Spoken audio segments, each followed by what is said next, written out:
ಹರಿ ಓಂ. ನಮಸ್ಕಾರ ವೀಕ್ಷಕರೇ.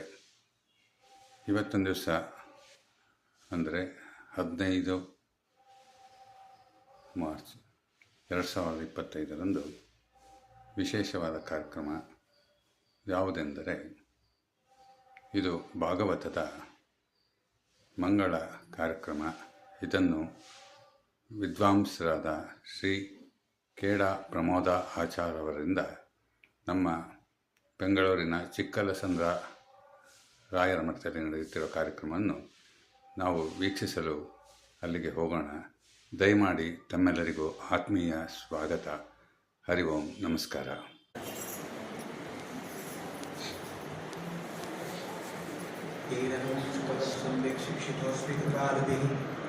ಶ್ರೀಮತ್ ಸತ್ಯಾತ್ಮತೀರ್ಥಾರ್ಯಾನ್ ವಂದೇ ವಿದ್ಯಾ ಗುರುನ್ ಮಮ.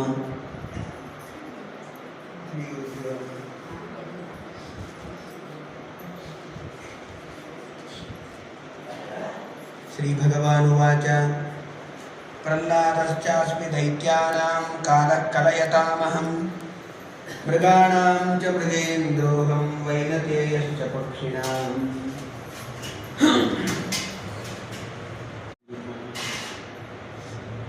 ದೇವರು ತನ್ನ ವಿಭೂತಿ ರೂಪಗಳನ್ನು ಮತ್ತಿಷ್ಟು ಉಪದೇಶ ಮಾಡುತ್ತಾ ನೆನ್ನೆ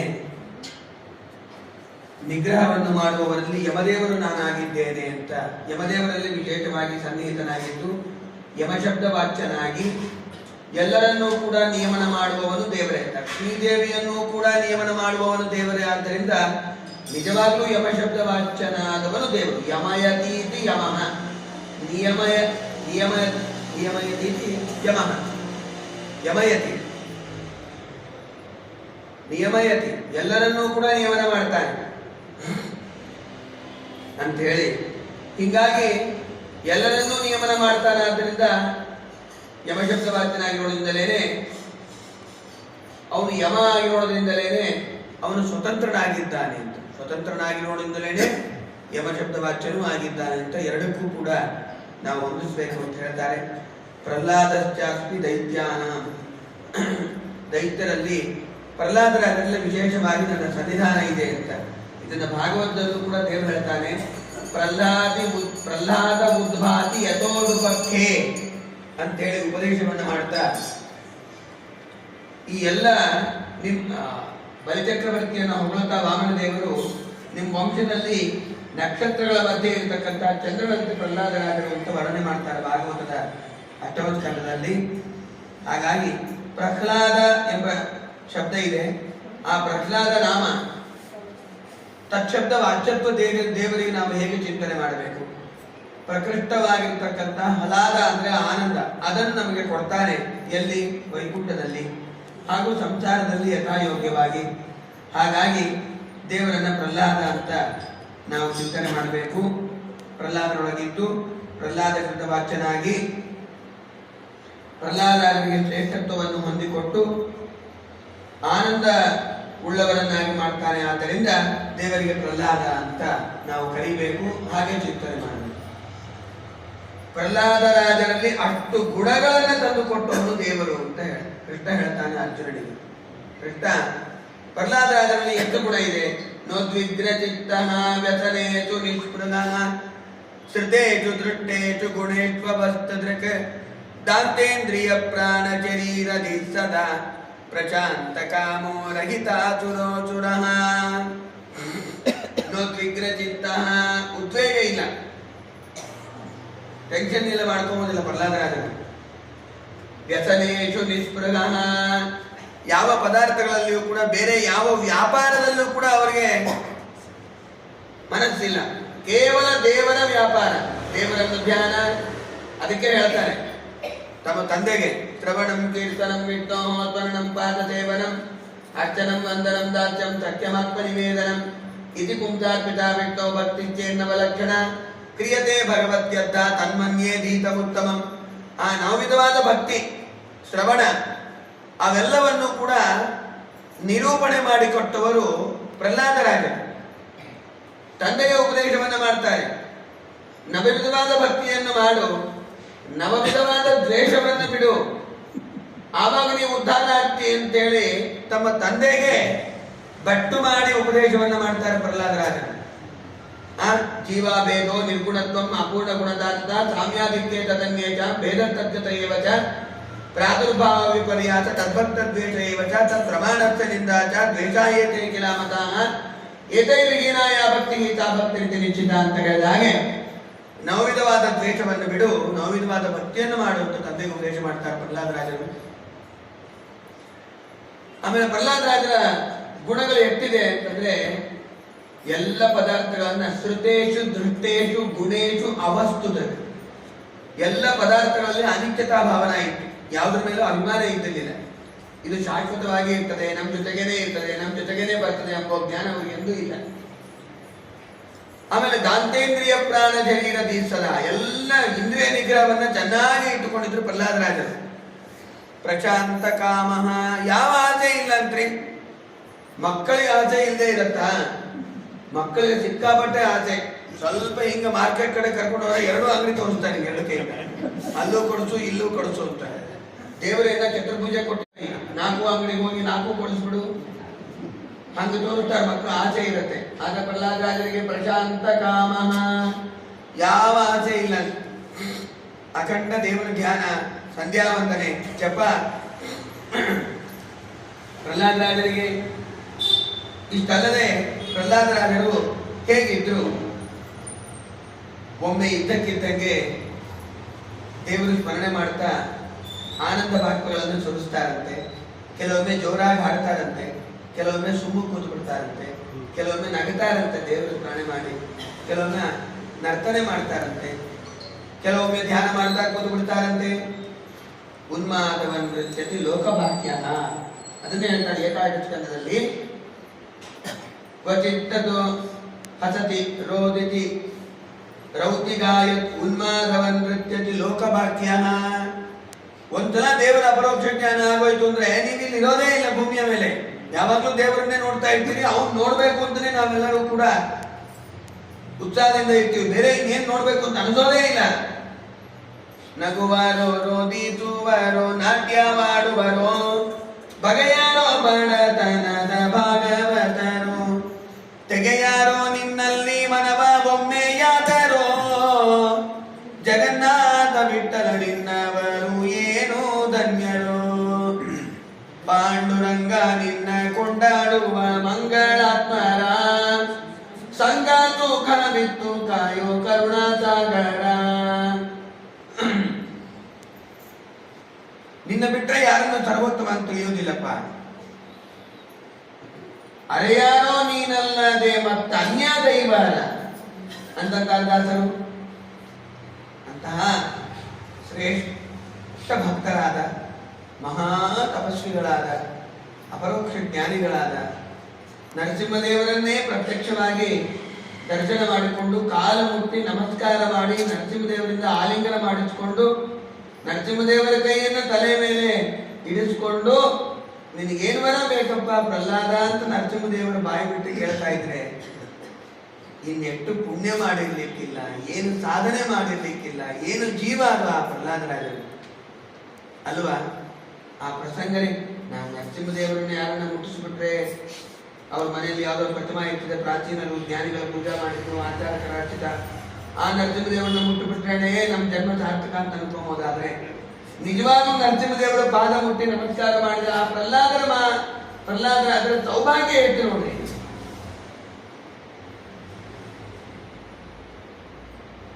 ಪ್ರಹ್ಲಾದರಾಜರು ಅದಕ್ಕೆ ಪ್ರಹ್ಲಾದಶ್ಚಾಸ್ಮಿ ದೈತ್ಯಾನ, ಎಲ್ಲ ಸದ್ಗುಣಗಳ ಆಗರ ಪ್ರಹ್ಲಾದರಾಜರು. ಅವರಲ್ಲಿ ವಿಶೇಷವಾಗಿ ನನ್ನ ಸನ್ನಿಧಾನ ಇದೆ. ಬ್ರಹ್ಮಾದಯಚ್ಚುರಗಣ ಮುನಯೋತ ಸಿದ್ಧಾಃ ಸತ್ವೈಕತಾನಮತಯೋ ವಚತಾಂ ಪ್ರವಾಗೈಃ ನಾಂತಂ ಪರಸ್ಯ ಪರತೋಪ್ಯತುನಾಭಿಯಾಂತಿ ಕಿಂ ತೋಟ್ಟುಮರ್ಗತಿ ಸಮೇ ಹರಿರುಗ್ರಜಾತೇ ಮನ್ಯೇ ಜನಾಭಿತನ ರೂಪ ತಪಸ್ತುತೌ ಜತ್ತೇಜ ಪ್ರಭಾವ ಬಲ ಪೌರುಷ ಬುದ್ಧಿಯೋಗಾಃ ನಾರಾಧನಾಯಗಿ ಭವಂತಿ ಪರಸ್ಯ ಪುಂಸೋ ಭಕ್ತ್ಯಾ ತುತೋ ಜ ಭಗವಾನ್ ಅನುಯೂತಪಾಯ. ನೀ ಯಾವುದಕ್ಕೂ ನನಗೆ ರೂಪ ಇದೆ, ಯೌವನ ಇದೆ, ತೇಜಸ್ ಇದೆ, ವಿದ್ಯಾ ಇದೆ, ಸಾಮರ್ಥ್ಯ ಇದೆ, ಅವಟ್ಟಮ್ಮ ಶಕ್ತಿ ಇದೆ, ಅವಿಚಾರ ಪ್ರಯೋಗದ ಸಾಮರ್ಥ್ಯ ಇದೆ, ಶಾಸ್ತ್ರಾಧ್ಯಯನವನ್ನು ಮಾಡಿದ್ದೇನೆ, ಶಕ್ತಿ ಮತ್ತೆ ಪರಾಕ್ರಮ ಇದೆ, ಏನು ಭಕ್ತಿ ಇದೆಯಾ ನೋಡ್ತಾನಷ್ಟೆ. ಭಕ್ತಿಯು ತುಟ್ಟಿಮ ಭೇದಿ ಬಿಟ್ಟು ನಾನೇನಕ್ಕೆ ಏನಕ್ಕೆ ಅಂತ ಮೊದಲು ಪ್ರಹ್ಲಾದರಾಜ ಹೇಳ್ತಾರೆ ನರಸಿಂಹದೇವರ ಮುಂದೆ. ನಾನು ನೋಡಿದ್ರೆ ಭಯಾನ ಅಂತ ಕೇಳಿದ ನರಸಿಂಹದೇವರು ಪ್ರಹ್ಲಾದರಾಜನಿಗೆ, ಸ್ವಾಮಿ ನಿನ್ ನೋಡಿದ್ರೆ ಎಲ್ಲಿಪ್ಪ ಭಯ, ಮತ್ತೆ ಇಂಥ ರೂಪ ಇದೆಯಲ್ಲ ನನಗೆ ಭಯಾನಕವಾಗಿರ್ತಕ್ಕಂಥ ರೂಪ. ನೀನು ಹಿರಣ್ಯಕಶಿಪುವಿಗೆ ಭಯಾನಕವಾದ ರೂಪವನ್ನು ತೋರಿಸಿದ್ದೆ ಅಷ್ಟೇ, ನೀನು ಶಾಂತವಾದ ರೂಪವನ್ನೇ ನಮಗೆ ತೋರಿಸ್ತಾ ಇದ್ದಿ. ಆನಂದವಾಗಿ ನರಸಿಂಹದೇವರ ಶಾಂತ ರೂಪ ನೋಡಿ ಎಷ್ಟು ಚೆನ್ನಾಗಿದೆ. ನಮ್ಮ ತಾವಳು ಪ್ರತಿಷ್ಠಾಪನೆ ಮಾಡಿದ್ದಾರಲ್ಲ, ಲಕ್ಷ್ಮೀದೇವಿಯನ್ನು ತೊಡೆ ಮೇಲೆ ಕೂರಿಸ್ಕೊಂಡು ನರಸಿಂಹದೇವರ ಶಾಂತ ರೂಪನೂ ಇದೆ. ಅವ್ರಂತಾರೆ ಮತ್ತೆ ಯಾವುದರಿಂದ ಭಯ ನಿನಗೆ ಎಂದು ನರಸಿಂಹದೇವರ ಪ್ರಹ್ಲಾದರಾಜನಿಗೆ, ಯಸ್ಮಾತ್ ಪ್ರಿಯ ಪ್ರಿಯ ವಿಯೋಗ ಸುಯೋಗ ಜನ್ಮ ಶೋಕಾಗ್ನಿನಾ ಸಕಲಯೋನಿಷು ದಗ್ಯಮಾನಃ ದುಃಖೌಷಧಂ ತದಪಿ ದುಃಖಮತದ್ದೀಯಾಹಂ ಭೂಮನ್ ಭ್ರಮಾಮಿ ವದ ಮೇ ತವ ದಾಸ್ಯಯೋಗಂ.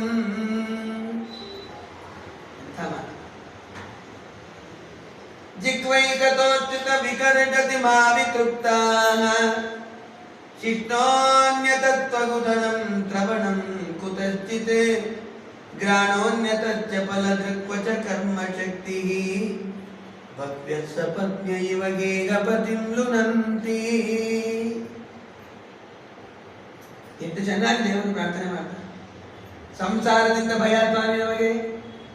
ಯಸ್ಮಾತ್ ಪ್ರಿಯ ಪ್ರಿಯ ವಿಯೋಗ, ಯಾವಾಗಲೂ ಪ್ರಿಯ ವಿಯೋಗ ಅಪ್ರಿಯ ಸುಯೋಗ, ಇದೇ ಸಂಸಾರ. ಅಂದ್ರೆ ನಮಗೆ ಯಾವಾಗಲೂ ಆರೋಗ್ಯ ಚೆನ್ನಾಗಿರ್ಬೇಕು, ಆರೋಗ್ಯ ನಮ್ಮ ಹತ್ರ ಇರೋದೇ ಇಲ್ಲ. ಯಾರು ಬೇಡ ರೋಗ ನಮ್ಮ ಹತ್ರನೇ ಇರ್ತದೆ. ಪ್ರಿಯ ವಿಯೋಗ ಆರೋಗ್ಯ ಹತ್ರ ಇರೋದಿಲ್ಲ, ಅಪ್ರಿಯ ಸುಯೋಗ ರೋಗ ಯಾವಾಗಲೂ ಸುತ್ತಮುತ್ತ ಇರುತ್ತೆ, ಬೈ ತಿಂತಿರ್ತಾ ಇರುತ್ತೆ. ಸ್ವಲ್ಪ ತಣ್ಣೀರು ಕುಡಿದ್ಬಿಟ್ರೆ ನೆಗಡಿ ಬಂದ್ಬಿಡುತ್ತೆ, ಮಂಗಾಂತ ಜಾಸ್ತಿ ತಗೊಂಡ್ರೆ ನೆಗಡಿ ಕೃಷ್ಣ ಆಗ್ಬಿಡುತ್ತೆ. ಇಂಥ ಪರಿಸ್ಥಿತಿ ಇರುತ್ತೆ ನಮಗೆಲ್ಲ. ಇನ್ನು ವಯಸ್ಸಾದ ಮೇಲಂತೂ ಭಯ, ಎಲ್ಲ ರೋಗಗಳು ಒಟ್ಟಿಗೆ ಸೇರ್ಕೊಂಡ್ ಬಂದ್ಬಿಡುತ್ತೆ. ಯಾಕಂದ್ರೆ ಶಕ್ತಿ ಕಮ್ಮಿ ಇರುತ್ತಲ್ಲ, ಇಮ್ಯುನಿಟಿ ಪವರ್ ಕಮ್ಮಿ ಇದ್ಬಿಡುತ್ತೆ.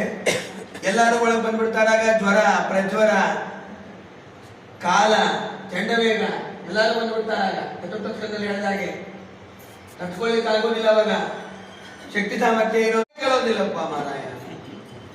ಕಣ್ಣು ಕೆಟ್ಟದ್ದು ನೋಡ್ಬೇಕನ್ಸುತ್ತೆ, ಕಿವಿ ಕೆಟ್ಟದ್ದು ಕೇಳ್ಬೇಕನ್ಸುತ್ತೆ. ಹರಿಮೂರ್ತಿಗಳು ಎನ್ನ ಕಣ್ಣುಗಳಿಗೆ ಕಾಣಿಸವು, ಹರಿಯ ಕೀರ್ತನೆಯು ಕೇಳಿಸದೆನ್ನ ಕಿವಿಗೆ, ಹರಿಮಂತ್ರ ಸ್ತೋತ್ರ ಬಾರದು ಎನ್ನ ನಾಲಿಗೆಗೆ, ಹರಿಪ್ರಸಾದವು ಜಿಗ್ವೆಗೆ ಸವಿಯಾಗದಯ್ಯ, ಅವರೋಗವು ಎನಗೆ ದೇವಧನ್ವಂತರಿ, ಹರಿಪಾದ ಸೇವೆಗೆನ್ನ ಹಸ್ತಗಳು ಚಲಿಸವು, ಗುರುಗಿರಿಯರಂಗ್ರಿಗೆ ಇರಬಾರದು, ಹರಿಯ ನಿರ್ಮಾಲ್ಯ ವಾಗ್ರಾಣಿತದು ನಾಸಿಕವು, ಹರಿಯಾತ್ರೆಗಳಿಗೆನ್ನ ಕಾಲಿಲವಯ್ಯ, ಅವರೋಗವು ಎನಗೆ ದೇವಧನ್ವಂತರಿ, ಅನಾಥ ಬಂಧು ಗೋಪಾಲ ವಿಠಲರೇಯ, ಎನ್ನ ಭಾಗದ ವೈದ್ಯ ನೀನೇ ಆದಿ, ಅನಾದಿ ಕಾಲದ ಭವರೋಗ ಕಳೆಯಯ್ಯ, ನಾನೆಂದಿಗೂ ಮನೆಯೇ ನೀ ಮಾಡಿದುಪಕಾರ, ಅವರೋಗವು ಎನಗೆ ದೇವಧನ್ವಂತರಿ. ಈ ಸಂಸಾರ ಇದ್ರೆ ತಾನೇ ಇವೆಲ್ಲ, ಅದಿಲ್ಲದಂತೆ ಮಾಡಿಸಲಾರೆ. ಅದಕ್ಕೆ ದಾಸರೆಲ್ಲ ಕೇಳ್ಕೊತಾರೆ, ಊಟ ಹುಟ್ಟಿಸಲೇಬೇಡ ಎನ್ನ ಹುಟ್ಟಿಸಿದಕ್ಕೆ ಪಾಲಿಸನ್ನ ಇಟ್ಟು ಮಾತ್ರ ಬೇಡ ಒಮ್ಮೆ ಶ್ರೀಕೃಷ್ಣನೇ ಅಂತೇಳಿ ಪ್ರಹ್ಲಾದರಾಜರು ಪರಿಪರಿಯಾಗಿ ನರಸಿಂಹದೇವರನ್ನ ಬೇಡ್ಕೊಳ್ತಾರೆ. ಎಲ್ಲ ಕೊಟ್ಟಿನಪ್ಪ ನಿನಗೆ, ಮೋಕ್ಷನೂ ಕೊಟ್ಟು ಬಿಡ್ತೀನೋ, ಏನ್ ಚಿಂತೆ ಮಾಡ್ಬೇಡಪ್ಪ, ಇನ್ನು ಸ್ವಲ್ಪ ದಿವಸ ರಾಜ್ಯಭಾರ ಮಾಡಬೇಕು ಭೂಮಂಡಲವನ್ನು. ಬೇಡ ಸ್ವಾಮಿ, ಬೇಡ ಎಲ್ಲ ಕೊಡುವುದಿಲ್ಲ, ಮಾಡಬೇಕು ನೀನು ಅಂತ ಇಷ್ಟೆಲ್ಲ ಹೇಳಿದ್ದಾರೆ. ಇನ್ನೇನು ಬೇರೆ ವರ ಬೇಕು? ಇಷ್ಟೆಲ್ಲ ವರಗಳ ಮೇಲೆ ವರ, ಆಪ್ಷನ್ ಮೇಲೆ ಆಪ್ಷನ್. ಪ್ರಹ್ಲಾದರಾಜರು ತೊಡೆ ಮೇಲೆ, ನರಸಿಂಹದೇವರು ತೊಡೆ ಮೇಲೆ ಕೂರಿಸ್ಕೊಂಡು ಇಷ್ಟು ಅನುಗ್ರಹ ಮಾಡಿದ್ದಾರೆ ಅಂತಂದ್ರೆ ಅದೆಂತ ವಿಭೂತಿ ರೂಪವನ್ನ ದೇವರು ಅವರೊಳಗೆ ಇಟ್ಟಿರ್ಲಿಕ್ಕಿಲ್ಲ. ಅದಕ್ಕೆ ದೇವರಂತ ಪ್ರಹ್ಲಾದಶ್ಚಾಸ್ಮಿ ದೈತ್ಯಾನ, ದಿತಿದೇವಿಯ ಮಕ್ಕಳಾದ ದೈತ್ಯರ ಮಧ್ಯದಲ್ಲಿ ಪ್ರಹ್ಲಾದರಾಜರು, ಅದು ಮುಳ್ಳಿನ ಗಿಡಗಳ ಮಧ್ಯೆ ಸುಗಂಧ ದ್ರವ್ಯದ ವೃಕ್ಷ ಇದ್ದಂತೆ ಪ್ರಹ್ಲಾದರಾಜರು. ಜಾತೋಯಂ ಕಂಟಕ ದ್ರುಮ ಅಲ್ಲ, ಗಂಧ ದ್ರುಮ.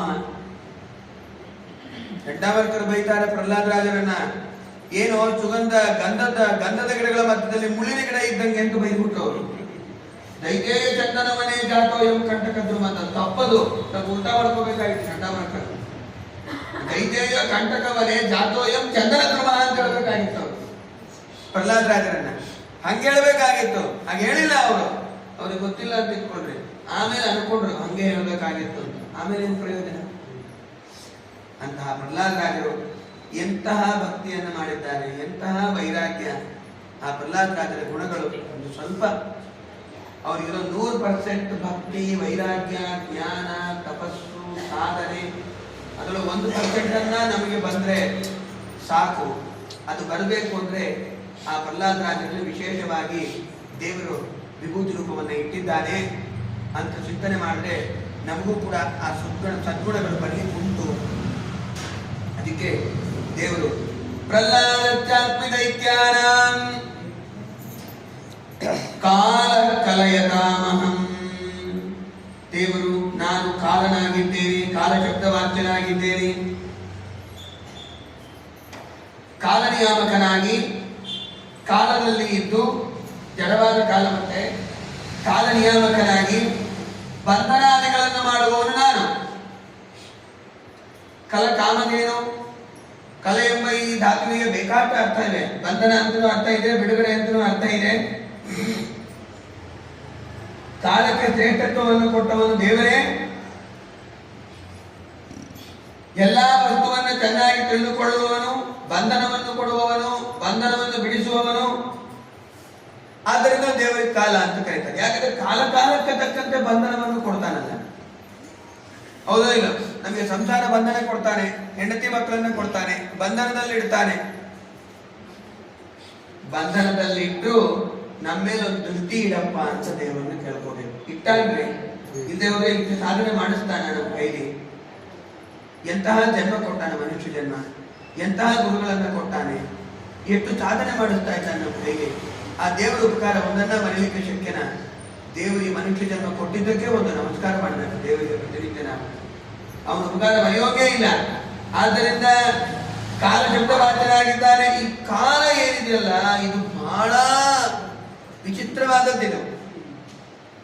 ಅನಾದಿ ಕಾಲದಿಂದ ಇದ್ದಿದ್ದು ಮಹಾಕಾಲ. ಈ ಅವಾಂತರ ಕಾಲಗಳು 1 ಗಂಟೆ, 2 ಗಂಟೆ, ಅರ್ಧ ಗಂಟೆ, ನಿಮಿಷ, ಲವ, ಆಮೇಲೆ ತ್ರುಟಿ, ಈ ಎಲ್ಲ ಕಾಲಗಳಲ್ಲಿ ಪ್ರಭೇದಗಳಿದೆ.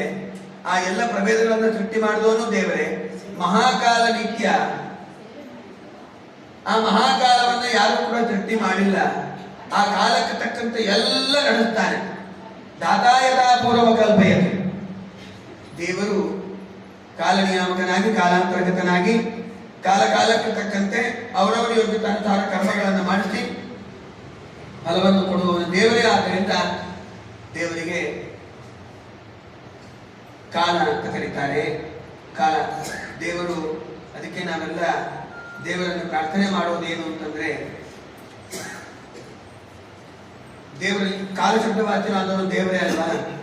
ಹಾಗಾಗಿ ದೇವರನ್ನು ನಾವು ಕೇಳಿಕೊಳ್ಳಬೇಕಾದ ಪ್ರಧಾನವಾದ ವರ ಏನಪ್ಪ ಅಂತಂದ್ರೆ, ನಮ್ಮನ್ನ ಕಾಲಕ್ಕೆ ಉತ್ತಮ ಮನುಷ್ಯ ಜನ್ಮವನ್ನು ಕೊಟ್ಟು ಸಾಧನೆ ಮಾಡಿ, ಕಾಲಕ್ಕೆ ಸರಿಯಾಗಿ ನಿದ್ದೆಯಿಂದ ಏಳುವಂತೆ ಮಾಡಿ. 5:30, 4 ಗಂಟೆಗೆ, 5 ಗಂಟೆಗೆ, 4:45, 5 ಗಂಟೆ ಸರಿಯಾಗಿ ಕಾಲಕ್ಕೆ ನಮಗೆ ಎಚ್ಚರ ಆಗುವಂತೆ ಮಾಡು. ಪ್ರಾತಃ ಕಾಲದಲ್ಲಿ ಒಂದು ಕಾಲ, ಕಾಲ ಕಾಲಕ್ಕೆ ಸಂಧ್ಯಾವಂದನೆ ಮಾಡುವಂತ ಸದ್ಬುದ್ಧಿಯನ್ನು ಕೊಡು. ಕಾಲನಾಮಕನಾಗಿ ಕಾಲ ಕಾಲಕ್ಕೆ ಸಜ್ಜನರ ಗುರುಗಳ ಸೇವೆಯನ್ನು ಮಾಡುವಂತಹ ಸದ್ಬುದ್ಧಿಯನ್ನು ಕೊಡು. ಯಾಕಂದ್ರೆ ಕಾಲನಾಮಕನಾಗಿದ್ದಿ. ತಂದೆ ತಾಯಿಗಳ ಸೇವೆಯನ್ನ ಕಾಲ ಕಾಲಕ್ಕೆ ಮಾಡುವಂತೆ ಮಾಡ್ಬೇಕು. ಅವ್ರ ವಯಸ್ಸನ್ನು ತಂದೆ ತಾಯಿ ಬಿಟ್ಟು ಹೋಗ್ಬಿಟ್ರೆ ಹಂಗೆಲ್ಲ ಆಗೋದು ಬೇಡ. ನಮ್ಗೆ ಓದಿಲ್ಲದೆ ಇದ್ರೂ ಪರವಾಗಿಲ್ಲ, ಉದ್ಯೋಗ ಇಲ್ಲದೆ ಇದ್ರೂ ಪರವಾಗಿಲ್ಲ, ಸ್ವಲ್ಪ ಸಂಬಳ ಬಂದ್ರೂ ಪರವಾಗಿಲ್ಲ, ನಾವೇನು ಸಂಪಾದನೆ ಮಾಡೋದು ಹೆಚ್ಚು ಬೇಡ. ಎಷ್ಟು ಸಂಸಾರಕ್ಕೆ ದೇವರು ಕೊಡ್ತಾನೋ ಕೊಡ್ಲಿ, ತಂದೆ ತಾಯಿಯನ್ನು ಬಿಟ್ಟು ಮಾತ್ರ ಹೋಗಬೇಡ. ಕಾಲ ಕಾಲಕ್ಕೆ ತಂದೆ ತಾಯಿಗಳ ಸೇವೆ ಮಾಡಬೇಕು, ಅದೇ ದೊಡ್ಡದು. ಇನ್ನೇನು ದೊಡ್ಡ ಮಾಡ್ತೀನಿ, ಏನು ಎಲ್ಲೋ ಹೋಗಿ ಕೋಟಿಗಟ್ಟಲೆ ಸಂಪಾದನೆ ಮಾಡಿ ಅಪ್ಪ ಅಮ್ಮನ ಹತ್ರ ಇಲ್ಲದೆ. ನಾವು 6 ವರ್ಷ ಇದ್ದಾಗ ನಮಗೆ ತಂದೆ ತಾಯಿಗಳ ಅವಶ್ಯಕತೆ ಎಷ್ಟಿರುತ್ತೋ 60 ವರ್ಷ ಇದ್ದಾಗ ತಂದೆ ತಾಯಿಗಳಿಗೆ ನಮ್ಮ ಅವಶ್ಯಕತೆ ಆಗ್ತಿರುತ್ತೆ. ಹೇಳ್ಲಿಕ್ಕಾಗಲ್ಲ, ಕೂಡ್ಲಿಕ್ಕಾಗಲ್ಲ, ಬೆನ್ನೋವು, ಮೈಕೈ ನೋವು, ಪಕ್ಕದ ಮನೆಯವ್ರನ್ನ ಕರ್ಲಿಕ್ಕಾಗಲ್ಲ. ಯಾಕಂದ್ರೆ ಅವ್ರು 60 ವರ್ಷ ಆಗಿರ್ತದೆ, ಅವ್ರವ್ರೆ ನೋಡ್ಕೊಂಬೋದು ಸಾಕಾಗಿರ್ತದೆ, ನಮ್ಮ ಹತ್ರದಲ್ಲಿ ಬರ್ತಾ ಇರ್ತದೆ. ಇಷ್ಟು ನಾವು ಪರಾಧೀನ ಆಗಿರುತ್ತೇವೆ. 108 ರೋಗಗಳು, ಡಾಕ್ಟರ್ ಹತ್ರ ಕರ್ಕೊಂಡು ಹೋಗ್ಬೇಕು, ಮಾತ್ರೆ ಕೊಡ. 8 ಕೋಟಿ ರೂಪಾಯಿ ಬಂಗಾರ ಕೊಟ್ಟರು ಸಿಗೋದಿಲ್ಲ ಆಯುಷ್ಯನ ಒಂದೊಂದು ಕ್ಷಣವೂ ಕೂಡ. ಗತಂ ಗತಂ ಅಟ್ಟೆ, ಹೋಗಿದ್ದು ಹೋಗಿಬಿಡ್ತದೆ. ದೇವರನ್ನ ಪ್ರಾರ್ಥನೆ ಮಾಡೋದಿದ್ದೆ ಇಷ್ಟೆಲ್ಲ ಕೇಳ್ಕೋಬೇಕು ನೋಡಿ. ದಿವಸ ಕಾಲಶಬ್ದ ವಾಚನಾಗಿರ್ತಕ್ಕಂತಹ ಭಗವಂತನನ್ನ ನಮ್ಮ ಕೈಲಿ ಕರ್ಮಗಳನ್ನು ಮಾಡಿಸ್ಬೇಕು. ಅದೆಲ್ಲ ನಿಂದೆ ಜವಾಬ್ದಾರಿಪ್ಪ. ಕಾಲಕ್ಕೆ ಸರಿಯಾಗಿ ಯಾವ ಕಾಲಕ್ಕೆ ನೀನು ಅಪರೋಕ್ಷ ಜ್ಞಾನ ಕೊಡಬೇಕು ಅಂತ ನಮಗೆ ಅಂತ ಅನ್ಕೊಂಡಿದ್ಯೋ ಅವಾಗ ಕೊಡು. ಕಾಲ ಕಾಲಕ್ಕೆ ಮತ್ತೆ ಸಾಧನೆ ಮಾಡಿದ್ರಿ ಮೋಕ್ಷಾದಿ ಪುರುಷಾರ್ಥಗಳನ್ನ ಕೊಡಿಸು. ಲಿಂಗದೇಹ ಭಂಗ ಮಾಡಿಸು ಕಾಲ ಕಾಲಕ್ಕೆ. ಯಾಕಂದ್ರೆ ಕಾಲ ನಿಯಾಮಕ ನೀನೆ. ಯಾವ ಕಾಲಕ್ಕೆ ಏನ್ ಮಾಡ್ಬೇಕು ನಮಗೂ ಸರಿಯಾಗಿ ಗೊತ್ತಿಲ್ಲ. ಗೊತ್ತಿದ್ರು ಕೆಲವೊಮ್ಮೆ ಮಾಡೋದಿಲ್ಲ, ಮಾಡಿದ್ರು ಆ ಪುಣ್ಯದಲ್ಲಿ ಎಷ್ಟೋ ಲೋಪದೋಷಗಳಿರುತ್ತೆ. ದೇವರಲ್ಲಿ ಪ್ರಾರ್ಥನೆ ಮಾಡಿ.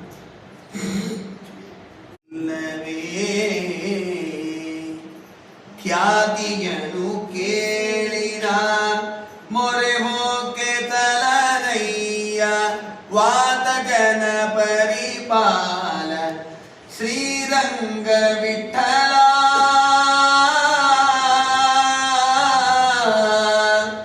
ದಯಮಾಡಿ ಸಲಹಯ್ಯ ಭಯ ನಿವಾರಣನೆ ಹಯವದನ ನಿನ್ನ ಚರಣ ನಂಬಿದೆನೋ ಜೀಯ.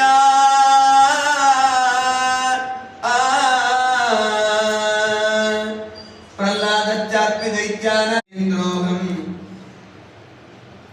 ವೈನಕೇಯಶ್ಚ ಪಕ್ಷಿಣಾಂ. ಎಲ್ಲ ಮೃಗಗಳಲ್ಲಿ ಮೃಗೇಂದ್ರ ಸಿಂಹ ನಾನಾಗಿದ್ದೇನೆ ಅಂತ. ಆಮೇಲೆ ಪಕ್ಷಿಗಳಲ್ಲಿ ವೈನಕೇಯ ನಾನಾಗಿದ್ದೇನೆ, ಗರುಡ ಪಕ್ಷಿ ಅಂತ. ಇನ್ನಿಷ್ಟು ವಿಭೂತಿ ರೂಪಗಳನ್ನು ಅರ್ಜುನನಿಗೆ ಬಹಳ ಉಪದೇಶ ಮಾಡಿದ್ದಾರೆ.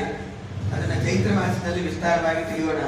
ಶ್ರೀಕೃಷ್ಣ ಅರ್ಪಣಮಸ್ತು. ಅನೇನ ಭಾವೇನ ಪುಣ್ಯಂ ತದಾಪ್ನೋತು ಗುರು ಮಮ ಪ್ರೀತೋಷಿ ಮಾಪತೆ ವ್ಯಾಸ ಇತಿ ಕೇನಾಪಿ ಕರ್ಮಣ ಗುರು ಮಾಂ ಮಧ್ವಶಾಸ್ತ್ರಸ್ಯ ಸದಾ ವೃತ್ಯರ್ಥಂ ಹರಿ.